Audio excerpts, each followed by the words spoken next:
This is the Didlake Difference, the show all about creating and promoting opportunities for people with disabilities.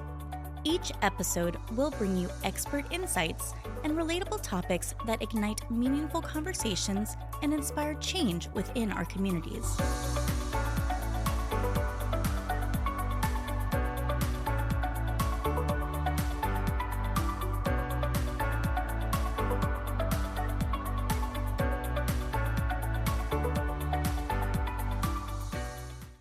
April is Autism Acceptance Month, and today we're joined by Meghan, Director of Didlake Autism Center of Excellence. Meghan has spent 12 years with Didlake, and she's passionate about creating employment opportunities that work for everyone. Hi, Meghan. Hello, thanks for having me today. Of course, how are you doing? I'm doing good. Good. So, you're the director of, I want to get your title right, of course, Director of the Didlake Autism Center of Excellence. Right. So, can you tell me a little bit about it and why it's such a valuable resource to Didlake? Oh, sure. So the Autism Center of Excellence, or we call it ACE, came about several years ago when we saw prevalence rise in people with autism being diagnosed. And so we understood that this was many individuals coming to our services with autism, so the need to learn more about it and have a subject matter expert, if you will, on that. So the ACE is really responsible for internal support, so creating programs around autism, doing consultations, providing education and knowledge to our internal organization, and also externally, the ACE will partner with businesses and communities to really create opportunities for people with disabilities. That's awesome. And how long has ACE been running for? So it's been running for, I don't even know. A long time, years, right? I think more than 5 years. Yeah, that's awesome. Yeah. And so just going back to that about how it's for people on the autism spectrum disorder, correct?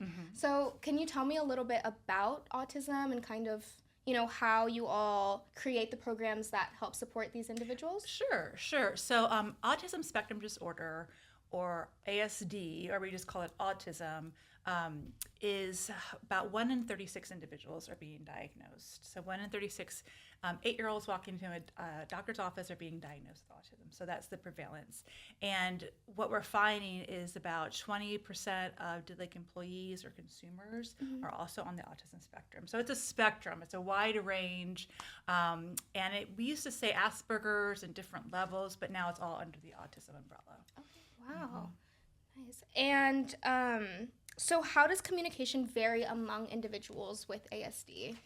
So communication, so there's 2 characteristics of ASD or autism. There's the first one is communication. So there's a lot of different ways to communicate, but usually there's some kind of difference in communication. So we can see individuals that are very verbal, and we can see individuals that are nonverbal. But nonverbal doesn't necessarily mean non-communicative, because we know all behavior is communicative.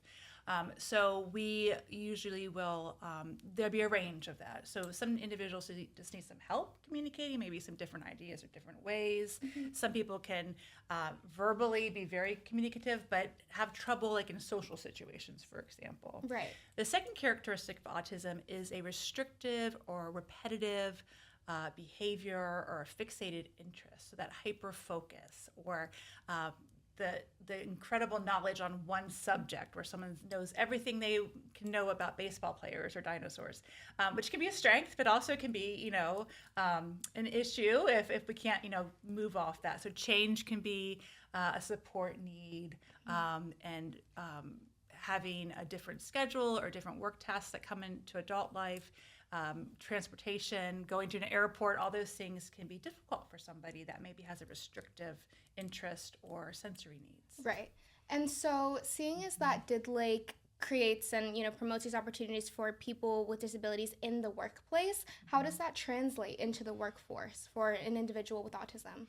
So what we see that in businesses is helping employers really to understand how to communicate differently to different employees. Okay. And we're finding that a lot of these communication supports, the knowledge that we're sharing about autism is good for all employees. Right. So as we help employers understand like interview processes. It actually benefits all the employees that are, interviewees that are coming. So we work on things like different ways to communicate. So verbally is a great way to communicate, but not for everybody. So having a visual, having technology, text, email, pictures, YouTube, really to communicate the information you want to get across as an employer. So helping understand different ways to communicate with their employees. Written is really good. Allowing extra processing time. So for somebody with some processing or verbal challenges, having to get these words out, like I'm trying to stumble over my words now. It's hard for all of us. Of course. But allowing someone to have that extra time to respond, right, to kind of form the information in their head and then get it out verbally. And it might even be better to have a chance to write it down or email with your coworkers. Right. And so as you're offering these supports to employers, how does that process work with ACE? Like, how do they kind of sure. Yeah. So part of the ACE, the internal support, is we have a autism supplementary evaluation. So anybody coming right now, it's into our rehab departments, support employment, for example, I'll get a list of individuals that have a diagnosis of autism. It could be a first or second diagnosis, and then we offer them a chance to get this extra level of evaluation that are specific to their needs and specific to autism. So that's one way we kind of go above and beyond with our services, is we offer, really tailored, customized information gathering for our folks on the spectrum. And that translates into training the job coach or the day support provider or the WSD in these techniques, and then that makes the service better. They can pass it on. So that's one way we do it. We also have an Autism Center of Excellence newsletter that's about to drop soon that offers, just a training. We are highlighting an individual that works for us with autism. We offer resources in the community so folks can get connected with social groups, or caregivers or loved ones can get connected to support groups. So those are other things we do just internally to get the Autism Center of Excellence to support our individuals out there. Wow, that's incredible. And so if somebody were to look for these sorts of resources, is the Center of Autism Autism Center of Excellence, Autism ACE. Center of Excellence, ACE. It's a mouthful. Yes. So if someone were looking for these resources, how would they go about that process? Sure. Well, we do have some things advertised on our website. Okay. Internally, I usually reach out to our staff and let them know I'm available to reach out to me anytime. Through the newsletter, the website, my email, you can always email me as well, mstubbs@didlake.org. And then just being proactive and going out and doing things like in-service training for our employees. And then for the community, really through our business advisory councils, I have a group of individuals through businesses in the community that I meet with, let them know about Didlake and our diverse hiring practices and our individuals looking for jobs, but also educating them on how to support their workers so they can get connected through Didlake through Business Advisory Council as well. That's awesome. So many wonderful resources. So kind of touching back in on, employees with ASD, would you be able to share some of the strengths of having them in the workplace? Oh, sure. So there's some fantastic strengths of hiring somebody on the autism spectrum. The attention to detail, honesty, sometimes honest to a fault. They will tell me how I look, be it good or bad. Honesty, reliability. So a lot of individuals are very particular. So being on time, leaving on time. We've had to do some training around, if you got to clock out at 5, the individual will clock out at 5, not 5:05. Yeah. So there's some training around, like, no one teaches you that you might have to finish your email before you leave work. So there's some wonderful positives, just that linear thinking can be really great at numbers, really great at technology, really great at inventory, making sure things that hyper-focus can be a real strength. Right. That's so true. And I think that those are all incredibly important in the workplace. So to address some of the challenges, how do you think that employers can go about when they're challenges do arise? Oh, sure. So there are some challenges because of the two characteristics, the communication and the intense focus, restrictive sensory issues. Challenges can certainly come up.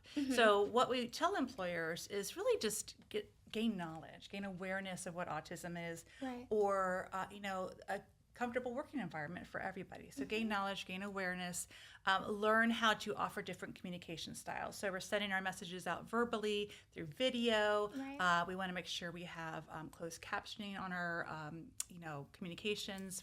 We're getting it in writing. We're getting feedback from those individuals. Having clear, concise communication is real important. Sometimes I tell people, when you're really clear and direct, sometimes it can come across as rude. But for someone that is having trouble processing or understanding, it's so helpful. Okay. So don't be afraid to be very, very direct and very clear. For example, I had a gentleman that was interviewing for a job, and he was required to bring his references. And so we walk into the interview, and here comes his pastor, his teacher, his mom, in person, his best friend. Yeah.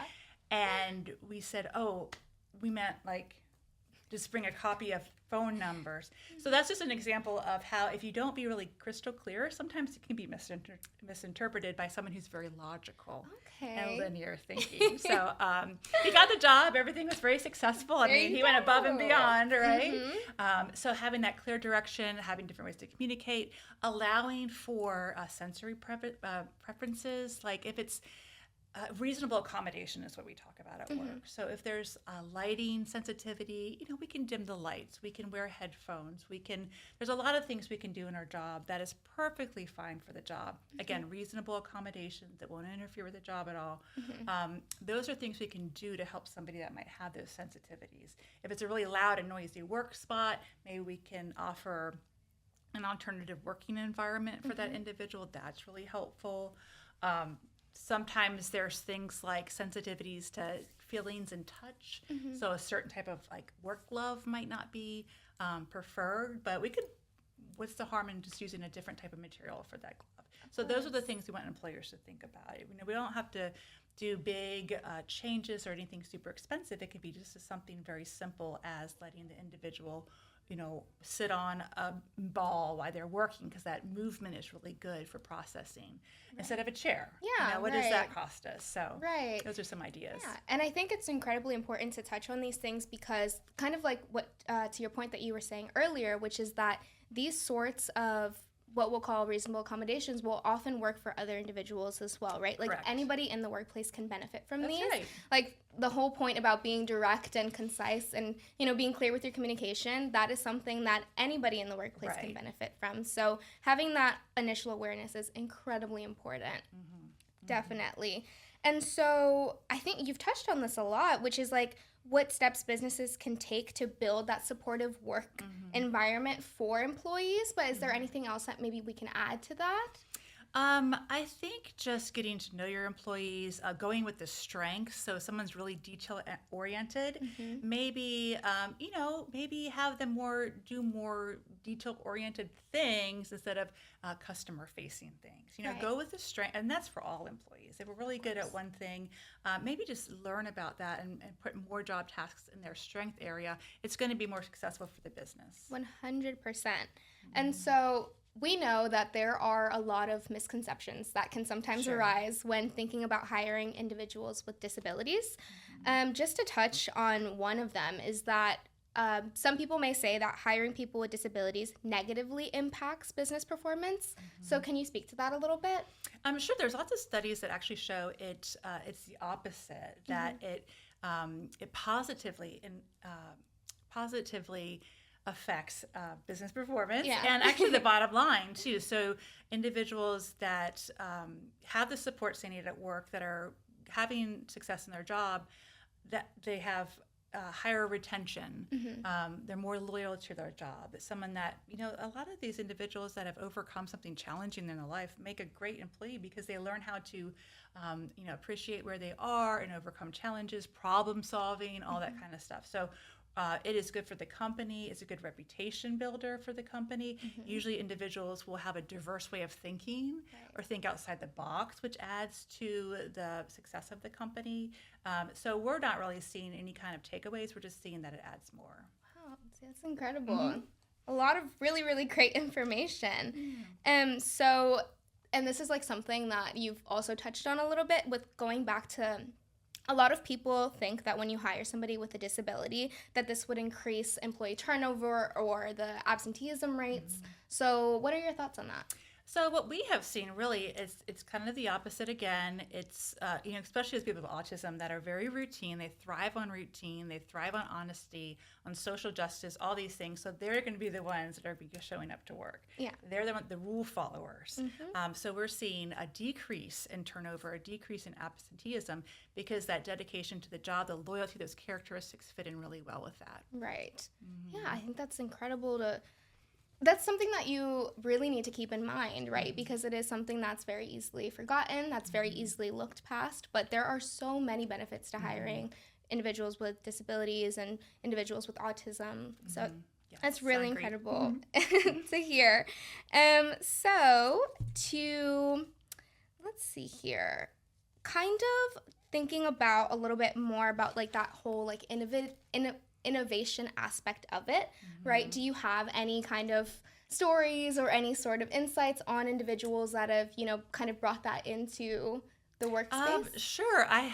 Early on in my career, I was an employment specialist, and I was helping an individual that had autism, and he had some communication support challenges. And he would kind of script. So he would play he was a young man, freshly out of high school, and he would play a lot of video games. If anybody has teenagers and they play video games, a lot of them are very violent. And so he was saying all this script from the video game that was wildly inappropriate for work. But it was his way of coping. It was a sensitivity. It was a sensory way of him coping and being in a new environment. So that's a very common characteristic. So my job was to help him get a job, but also help him to maybe just and Yeah. we're not cussing at work is not appropriate. So teaching appropriate work skills. Right. So long story short, this was just really difficult for this gentleman. He just couldn't. This was a really big coping mechanism for him. It was almost like stimming. Some stimming is fine. We want to normalize it. We all have things we do to help us get through the day. I drink coffee all the time. We have our things. But anything that the behavior that goes and will negatively affect your work is something that our wonderful employment staff, work on so much. So we found out he was really good with numbers. And we found a small company that did they sold supplements and all this wonderful organic things. And we found him a job that he got into, and he was filling containers. He was filling vitamins and supplements, and he could cuss as much as he wanted to. There was nobody else there. So instead of changing him for the job, we just changed the job for him. His employers loved him. He actually got promoted. He started doing all their inventory because he was so exact and so good at matching numbers. He started doing all the inventory, all the invoice checking. So he was highly successful, even though, he had this behavior that was kind of holding him back professionally. But it was just the job that needed to change, not necessarily him. Wow. And so I think speaking to that experience that you had as an employment specialist before, how would you say that that's kind of impacted the way that you lead your role today? Sure, so that impacted it a lot. I learned a lot, went through training to become an autism specialist, worked with a lot of individuals, adults with autism. So the famous quote is, you've met one person with autism, you've met one person with autism. So everybody's different, everybody has different learning styles and support needs, of course, but it really prepared me to understand that we just take the individual for who they are, their strengths, there's beauty, there's challenges for all of us. And I think Didlake does that so well. We just, cultivate this environment of success and help that individual for where they are. So that really taught me to kind of, there's a lot of different ways we can help somebody. Communication is not just one thing. Behavior is not just one thing. And so the more we're educated about it, the more we can provide supports to help people get to be successful in their communities. Right. That's incredible. And I think that experience is so valuable, right, at the very beginning. And that's awesome. Yeah. And so what is one key takeaway that you would like your listeners to take from this conversation celebrating, April being Autism Awareness Month, Autism Acceptance Month, and what's one takeaway? Well, I just want everybody to know that Temple Grandin once said that we need all kinds of minds, that people have strengths, and we want to welcome those people into our communities. We all need support. We all need someone to help us out every once in a while. This is very, we say it's different, not less. Right. So I want people to remember that, and April is a wonderful time to celebrate. You can watch movies about autism. There's so many wonderful things. Wear blue. Yeah.